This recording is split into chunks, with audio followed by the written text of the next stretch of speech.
Omaha, Nebraska. Oh, what an honor. What a privilege. What a blessing. What a joy. What a joy. Thank you so very much. I want to begin by saluting my dearly beloved Anahita Madavi West. She's a poet as well, so her book, Dusty Relics, is already a classic in the eyes of Angela Davis and Wole Soyinka and Skip Gates, who wrote blurbs. But I want to thank you, band. Thank you for your love. Thank you for your tremendous support. And thank you for trying to keep me sane, because that's a challenge. I've been a black man in America for a long time. And if I can just be in my right mind 5 days of the week, that shows I serve a mighty God. And I have a wonderful, I give it up again for my beloved wife. I love you, though, baby. I love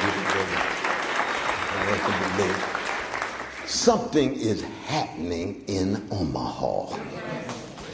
The moment we got off of the plane, we ran into one of the visionary and courageous co-campaign managers. We have a quartet. We are jazz-like. We got 4 campaign managers. And it was Brother Edwin who picked us up. Where's Brother Edwin? Here he is right here. There's Brother Edwin right there. Oh, yes, we were just in Brooklyn with Operation Power, which is the most progressive, even revolutionary black organization in New York City that endorsed my candidacy with Charles Barron, Inez Barron. We were right there with his father, Edwin Sr. Then we ran into Brother Anthony. Now, Brother Anthony, you all know, he's been the MC and the orchestrator and conductor of this particular gathering.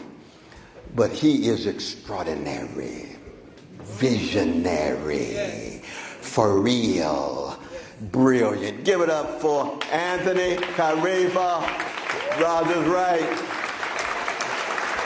Oh, yes. I got a chance to meet Alex, his magnificent partner. That was the first event we went to. Well, I met my brother from Denmark and the other wonderful ones that were there. And then we got a third with our dear sister Madeline married. Where is Madeline? Where is Madeline? Oh, there she is in the back. There she is in the back. There she is. Give it up for Sister Madeline. She's the third one. Magnificent, marvelous. And then our fourth, Kiana, Sister Kiana Dent. She's magnificent. She's in Ohio right now. But all 4 with a high-quality core team that's cutting against the grain, and at the moment it looks like it's David versus Goliath.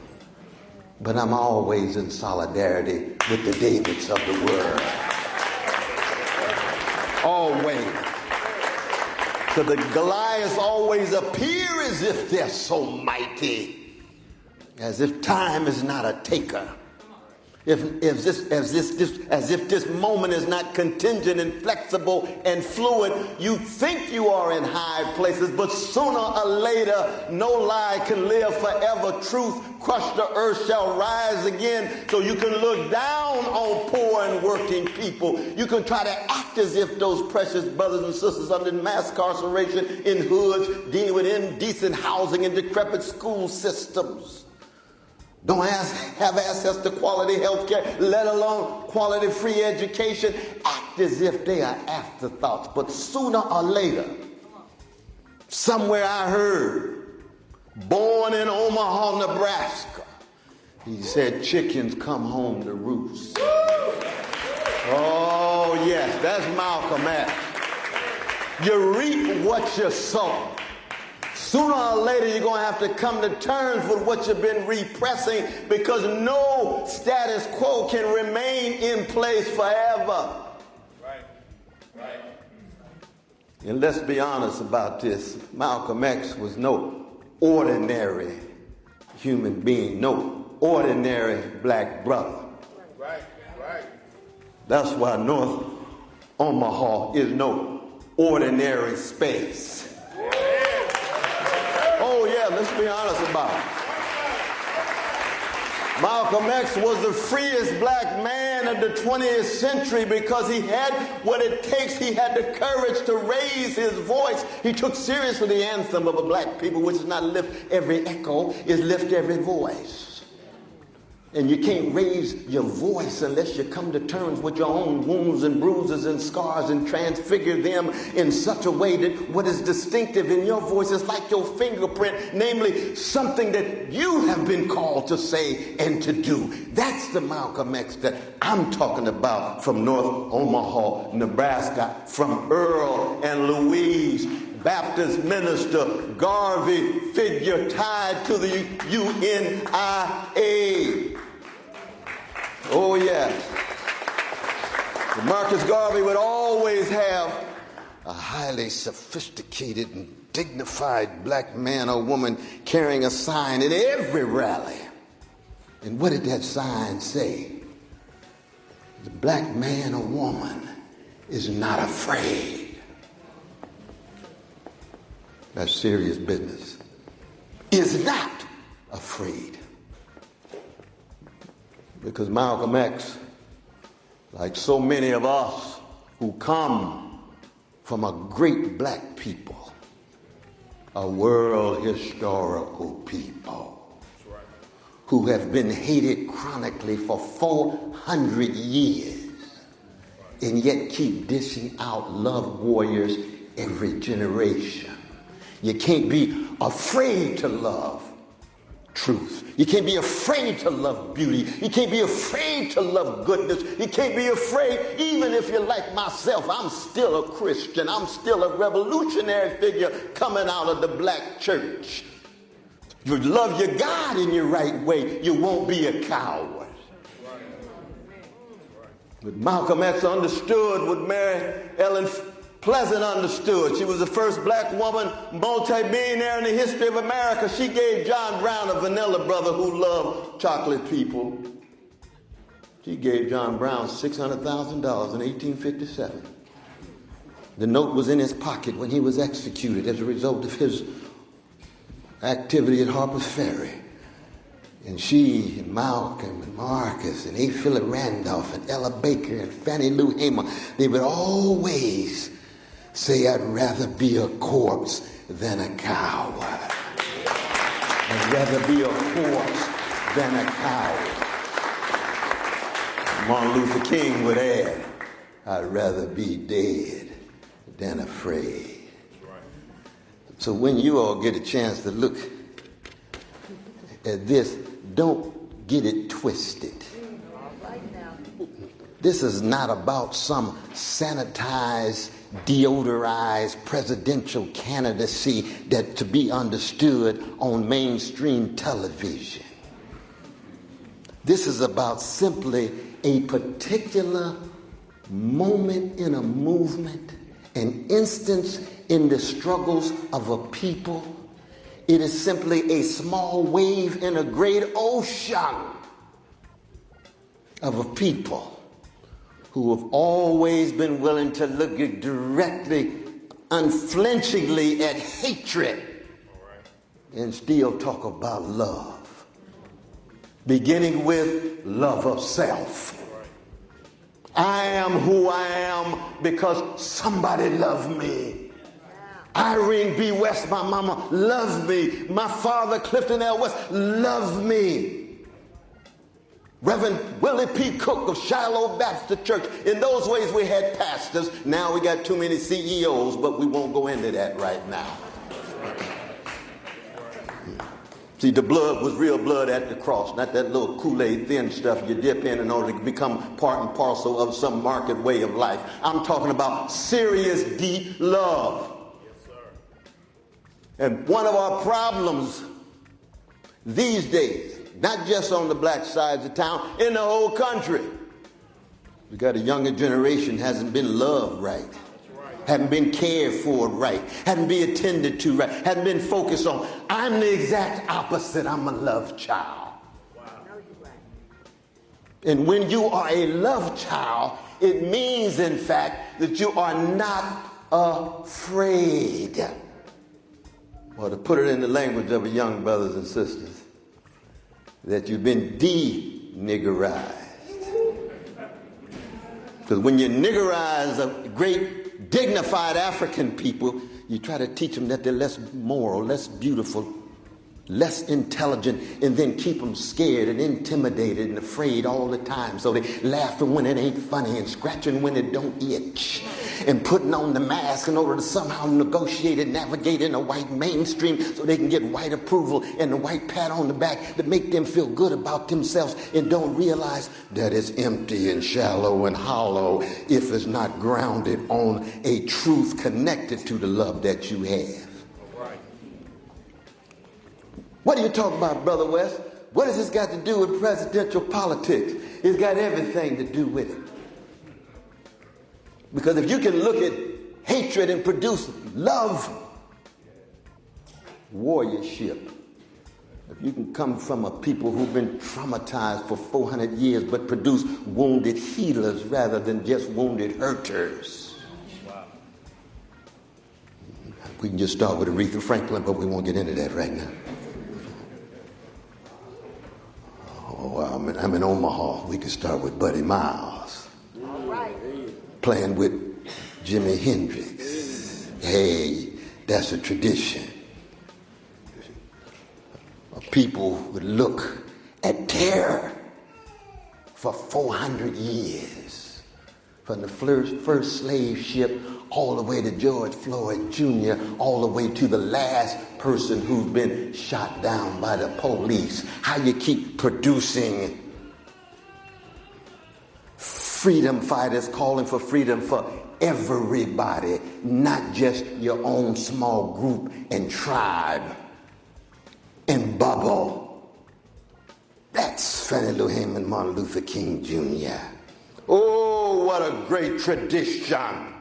Not just the best of black people, not just the best of the American empire, the best of the human spirit in every corner of the globe. And that's why I started my campaign in the only place that I could conceive of, and that was Delta, Mississippi. Went to Lexington, is that right though, baby? Went to Brandon, went to Jackson, Mississippi. I was telling my dear sister Annette Taylor with her dear love deceased Marshall. I don't know if she's here. Let's give it up for the Taylors. Y'all know who I'm talking about. Y'all know, you know the African bookstore we talking about here on the north side of Omaha? I was just telling her, why did I begin in Mississippi? Because that's ground zero for the black freedom struggle. That's where the blues was created. And the blues ain't nothing but a personal catastrophe of a personal narrative of a catastrophe lyrically expressed. So America needs to know, you ain't never had no race problem. There's been catastrophes visited on black people. That's different. 1919 with Brother Will, lynched, Omaha. That wasn't a race problem. That was a catastrophe visited upon black people. That's like saying that Africa's had some kind of colonial problem. No, there's been European empires who visited catastrophe upon precious Africans. And that's true for any empire, be it British, Italian, be it French. So we begin with keeping it real. Oftentimes you talk about presidential politics, you get the little superficial discourse about little problems that we can manage and come to terms with when they don't realize that the whole sky is caving in. I start with the blues. And the blues starts with catastrophe. Ecological catastrophe. Possible nuclear catastrophe. Extreme wealth inequality. Economic catastrophe.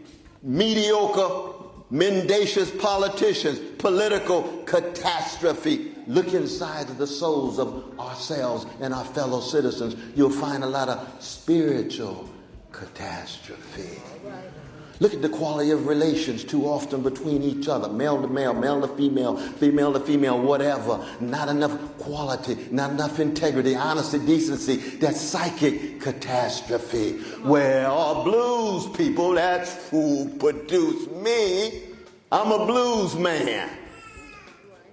And the blues people begins with catastrophe, the fundamental truth. If you reduce a catastrophe to a problem, you've already deodorized the funk. And I'm a funk master too. And a funk master means what? Keep it raw, keep it real, say what's on your mind, say what you mean and mean what you say. Don't pose and posture and act as if you're saying something just in order to get some kind of upward mobility or whatever it is. Say what's on your mind and then follow through with it and live and die for it. That's what I learned from Malcolm. He ain't just no isolated individual in no museum. I was glad when Sister Joanne and Sister Shamika showed me that foundation is magnificent. But you look in his eyes, and I saw my mama and my daddy and my uncles and my cousins. I saw Duke Ellington. I saw Sarah Vaughan. I saw Luther Vandross. I saw Marvin Gaye. I saw Stevie Wonder. I saw George Washington Carver. These are not just figures in a pantheon. They are love warriors, freedom fighters, joy spreaders, and wounded healers. What happens when that tradition spills over in the presidential politics? Ooh, good God Almighty. The first thing you're going to see is you got a free person. Not in it, saying certain things with certain platitudes in order to receive certain kind of attention. No, I'm speaking the truth. If two people vote for me, fine. If I win, fine. I've already won in the sense that I'm true to myself. I'm true to a vocation. I'm true to a calling. I'm true to what I've been put here to do. It's true. You think John Coltrane gets upset and 4 people show up and he's blowing his heart out? He plays the same song with the same intensity because he's called to do that, and he's doing that in such a way that he's touching souls and unsettling minds and trying to get people to see things in ways they hadn't seen it before. That's his witness. That's the tradition I'm talking about. And let me tell you something. American politics ain't never come to terms with catastrophe like my dear brother. The 400-year war against your precious people. Just because people don't talk about it don't mean it didn't happen. Just because people don't focus on it doesn't mean that your babies and your cousins has the same value as my babies and my cousins or anybody else and anywhere else in the world. Speak the truth, and you hope it'll set you free. That's one of the reasons why it's hard to get these politicians to want to talk about the catastrophe in Gaza. Oh, they don't want to say a mumbling word. As if a Palestinian baby has less value than a baby in Tel Aviv. Both of those babies, Jewish and Palestinian, have exactly the same value, significance, exactly the same moral and spiritual weight. And if we don't speak our truth, the rocks are going to cry out.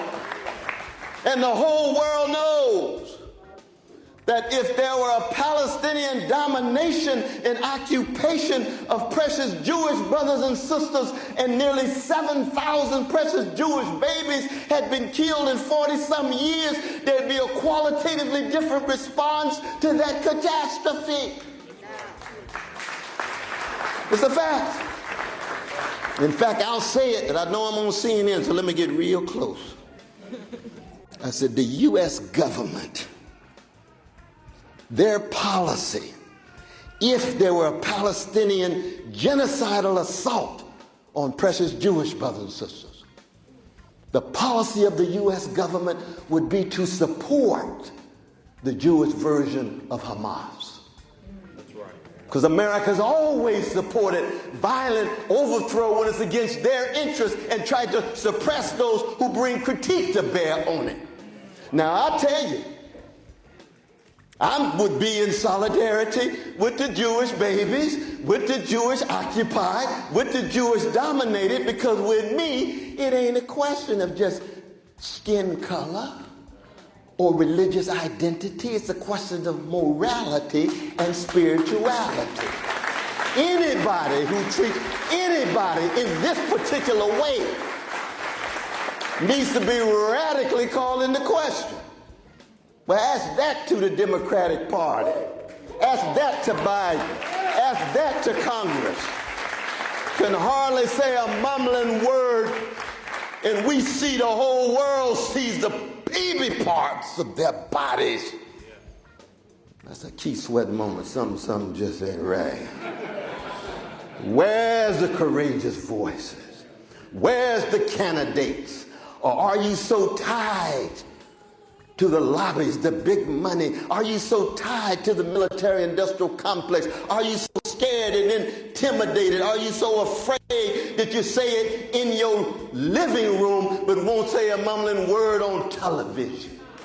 What I love about Malcolm was he said exactly what he said in the barbershop, what he said on TV. That's courage, that's love, even when he changed his mind.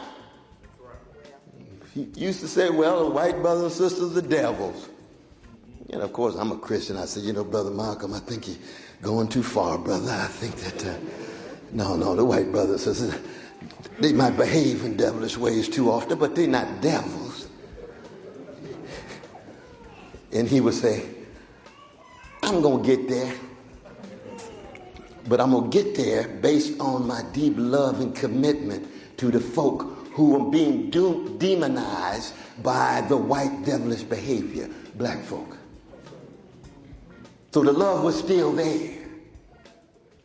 But unfortunately, the tradition that I'm talking about is weaker and weaker and more feeble in our day.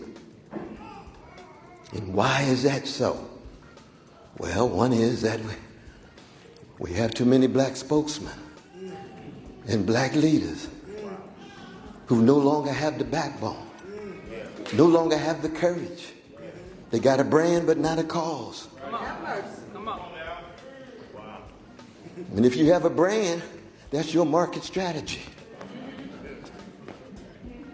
And the powers that be, the 1%, the billionaires, they got a whole lot to offer. And you say, I don't believe in just name calling, because everybody's a human being. You see? So I'm going to always be empathetic no matter what. And people are going to do what they can relative to the context in which they find themselves. But I'm going to be honest with them. I'm going to be honest with myself. Because if you decide to speak the truth, you don't just speak the truth to the powers that be. You speak the truth to the people who themselves have less power, and you speak the truth to yourself. And the truth is always bigger than each and every one of us. The truth is a jagged edge. It cuts in a lot of different ways. People used to come up to me in regard to Obama. And I know I got Sister Terry Sanders. Give it up for Sister Terry Sanders, founder of Omaha star, legend here in North Omaha, and the daughter, Sister Simone, who we work so closely with Brother Bernie Sanders. But during the Obama years, people would come around me all the time. Brother West, you're so hard on the brother. Well, I could be right, but I can be wrong. But I'm looking at the world through the vantage point of what those Sly Stone call everyday people, not Wall Street. That's right. Ordinary people, not the military, industrial complex, and Pentagon. You say, well, you're going to be unpopular. I'm not in this for popularity. I don't love black people. For black people to love me back. This ain't no quid pro quo transactional relationship. I love black people because black people are worthy of being loved. Period. Period. And that allows me to try to love everybody. But I got to love black people intensely, so I learned how to love. So when I get to my vanilla brothers and sisters, they know my love is real. We got a whole lot of black leaders love everybody but black people. Which means what? Then the love ain't real. It's just a strategy. You're not willing to pay a cost. You're not willing to bear a burden. You're not willing to take a stand in the storm, in the hurricane, and still hold on to the best of the great tradition that has been bequeathed to you, transmitted to you. And it's a great tradition, it is. That's why I start with catastrophe, the blues. But then the second element is swing. Now Duke Ellington said, it don't mean a thing if it ain't got that swing. You got to have some sting in the swing. Now, you can ask Terrence Crawford about that. He's undefeated, isn't he? Omaha, Nebraska. Oh, yeah. 40 out of 40, is that right? He may not weigh 250 pounds, but he got some sting in his swing. But there's a deeper issue, and it has everything to do with politics. Because what Duke Ellington was saying was, black people have made dissonance itself a way of life. Wow. To live in the minor key, to live on the black notes of the piano, not because the notes are black, but because they flatten out the other notes. And they get beneath the notes and aside of the notes. Why? Because if black people didn't have swing and a different conception of time, we would be locked into a status quo that tells us there's never any alternative to you. All you can do is conform and defer to the powers that be. But when you're moving with a certain style and swinging, you're looking at things in such a way that you start seeing things you didn't see. You refuse to conform to the powers that be. You want to be transformed by bringing critique to bear, by bringing organized solidarity to bear, so you create possibilities you hadn't seen before. That's what Duke Ellington is talking about. Let us never, ever forget the first time that black folk ever had a public dialogue about the black plight. 1837 in Philadelphia, the first of the Negro Convention gatherings.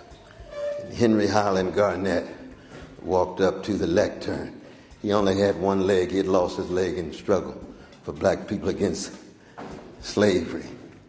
So he's on his crutch, probably with a little gangster lean, leaning on his crutch.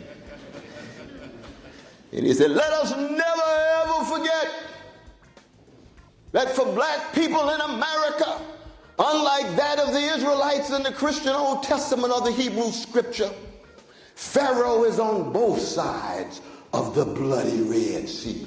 Wow. That's Henry Highland Garnett. Who wants to join a movement? Who wants to be part of a people's struggle where everywhere you go, it looks like you see nothing but new pharaohs everywhere? And yet there was that beautiful sister in the next to last row in that meeting. She said, I think somebody should just sing a song. Put a little swing in it. With those black bodies swaying in the southern breeze. Look like we're not strong enough to stop it, but just sing that song written by the Jewish brother, Maripol. Coltrane, could you play a little Alabama? Chuck D, could you perform a little Fight the Power? Curtis Mayfield, could you sing a song about Keep On Pushing? Nina Simone, could you sing a little song about Mississippi, goddamn? We need a spirit. Yes. We need deep, deep wind at our back when it seems as if everywhere we look, we see pharaohs. And the problem these days is sometimes the pharaohs are themselves black. Sometimes they're brown. Sometimes they're woman. Sometimes they're different colors. How come? Because they're human beings. And if they get scared and intimidated, don't want to tell the full truth, and want to act as if they just talk about success rather than moral and spiritual greatness, they can become pharaohs. Sometimes you got to look inside of your own soul and see the pharaoh operating in you. Yes, indeed. My dear brother with that magnificent poem that he read about white supremacy. We know we don't need to have precious white brothers and sisters around to see white supremacy. Just look in the souls of black people and see white supremacy operating. It cuts deep. You can look inside of women and see male supremacy operating. That's patriarchal ideology.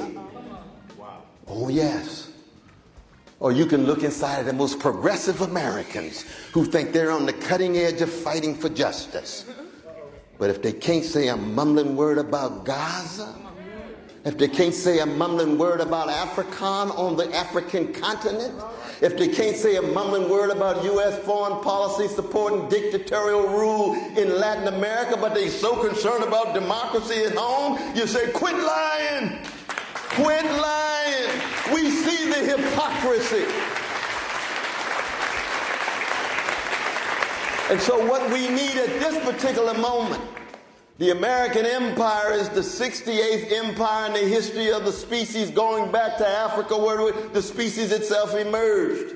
Every empire comes and goes. Every empire has its high moments, and every empire begins to decay and decline and move toward decadence. The Roman Empire did, the British Empire did, the French Empire did, the Ottoman Empire did, the Austro-Hungarian Empire did, the Russian Empire did. The American Empire is experiencing a level of decay and decline that it cannot be denied. And the question becomes, how do we reintroduce America to the best of itself? Are you going to end up losing your planet with ecological catastrophe? We were there at the coal plant, weren't we? And we did a video and we told them, you said you're going to shut down this coal plant 4 years ago, and you still got it here. And you know it's targeting mainly the vulnerable ones, the ones that you think are not organized enough to bring power and pressure to bear. You're not doing that on the other side of town. We need to shut it down and shut it down now. That's environmental racism at the deepest level. And nearly every empire undergoes fundamental dissolution based on military overreach abroad. America has 800 military units around the world, special operations in 100 countries. Isn't that something? Russia got 29 and China's got 4. Wow. We got 800. Why? Because we got to be an empire to dominate every corner of the globe. That's what the elite say in Washington. They want total dominance across the board. And I could hear the best of my folk, my tradition saying, America, why don't you just be a decent and dignified nation among nations? Treat other nations the way you would want to be treated. Take the golden rule seriously. What makes you think that somehow you, like Rome, have to be the grand empire to dominate the whole world, while the 1% at home are dominating the poor and working classes of all colors? It's spiritually obscene. It's morally bankrupt. No social experiment can survive over time. With military overreach abroad, massive corruption among elites in both parties, the two-party system itself more and more an impediment. If all we can do is come up with a Trump leading us toward a second civil war and Biden leading us toward a third world war, we in a world of trouble. We in a world of trouble. Out of all the magnificent citizens and human beings in this nation, creative and imaginative, those are the two we end up with in the major parties. Oh my God. And then here come RFK Jr. And you know I'm a Christian, so I try to love everybody. Love you, brother. I'm trying to find out exactly what you up to. He's further to the right than Biden on the genocide in Gaza. Can't get too far to the right, because at least now they're talking about, well, I think maybe they should think about protecting some civilians. 16,000 already dead. And you raise an issue right now? Come on now. We were born at night, but not last night. Don't think we fools.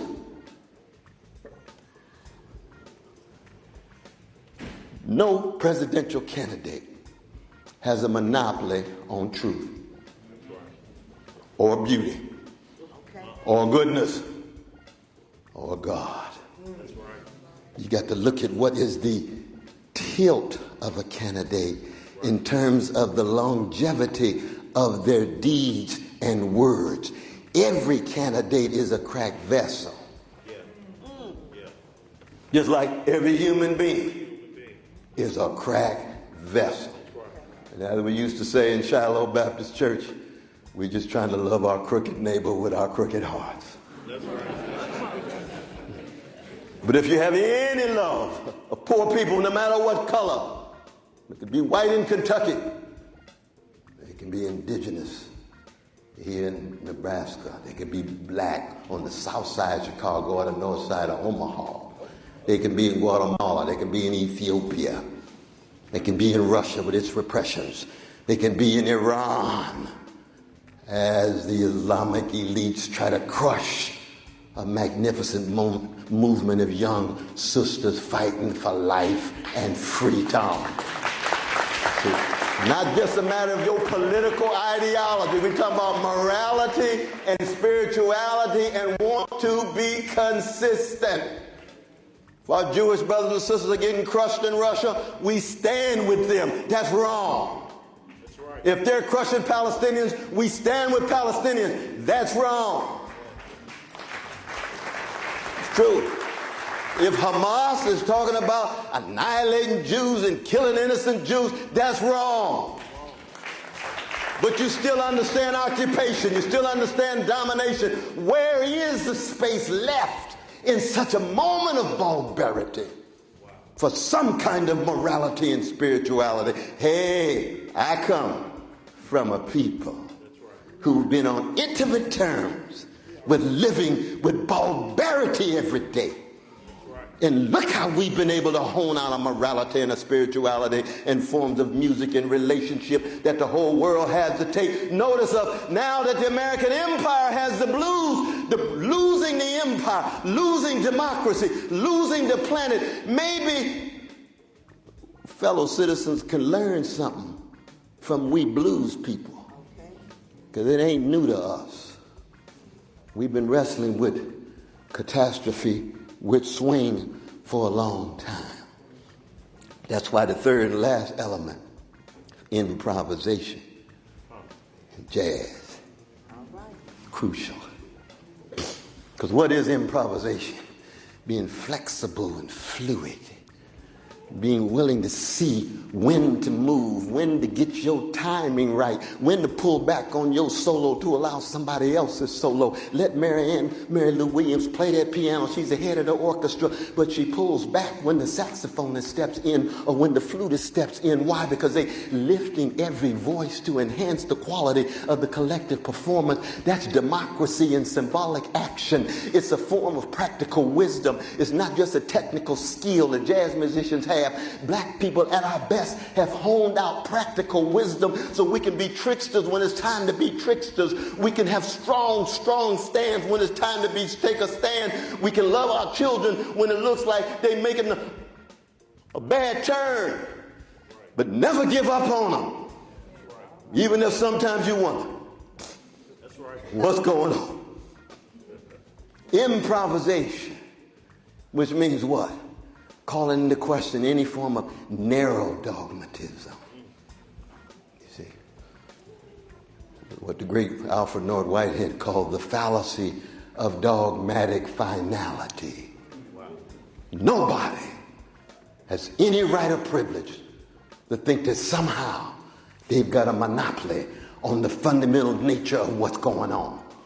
There's unpredictable elements. And we have to learn from each other. The benchmark of improvisation, the benchmark of the tradition that produced me spilling over into presidential politics is catastrophe, is swing, is improvisation, tied to both a humility but also a tenacity. So when I'm on television, they say, well, what are your priorities? Well, just look at what Martin said. He wanted to abolish poverty. That's me. He wanted to abolish homelessness. That's me. He wanted to get civic control over corporate power. That's me. Anything that will enhance the plight of poor and working people, not just in the United States, but around the world, but starting in the United States. And yes, it's true. I will start on the black side. That's why I'm for reparations. People ask, oh, Brother West, how come you for reparations? Look like you leaning too much towards those black folk. No, truth and justice. Reparations for the indigenous peoples. Reparations for the Japanese. This is truth and justice. And anytime there's been that level of violation, people ought to respond with certain kind of repair. That's right. Yeah. That's what we're talking about. Right. That doesn't mean black folk have less personal responsibility. It doesn't mean that black folk ought not to be disciplined and defer gratification, be able to follow through on what they say and what they're going to do. Of course. Of course. But when it comes to any serious talk about the operations of power, that's what politics is about. It's never solely about power. Yeah. It's got to have some element of morality and spirituality in it. That's right. That's what this campaign, this movement is all about. All right. And people have asked me, I said, Brother West, what's one of the first things you're going to do when you win? And I told my precious wife, I say, we're not going to the White House until everybody has a house and a home in America. Oh, that's where I come from. That's my tradition. They say, and they'll come back to you and say, yeah, Brother West, that's precisely why you have the chance of a snowball in hell to win. And I'll say, we shall see. You just don't know. Biden may run out of gas and do an LBJ moment and say, I'm resigning, I'm overwhelmed, my party has now reached the conclusion they don't want to support me. Trump may be on his way to jail. RFK Jr., I don't know where he'd be. He'd be on the mothership. Put him on the mothership with Sun Ra and George Clinton and Bootsy and them. Love you, RFK Jr. We love you. Be on the mothership, brother. Well, who's left? Oh, my God. They got this radical, revolutionary Christian brother trying to tell the truth, standing up for oppressed people around the world, knowing he's got faults and foibles, but willing to live and willing to die for something bigger than him, something grander than him. That's what this movement, that's what this campaign is all about. Thank you all so very much. Stay strong in what you're doing. Omaha, Nebraska. Love y'all. Oh, we love the little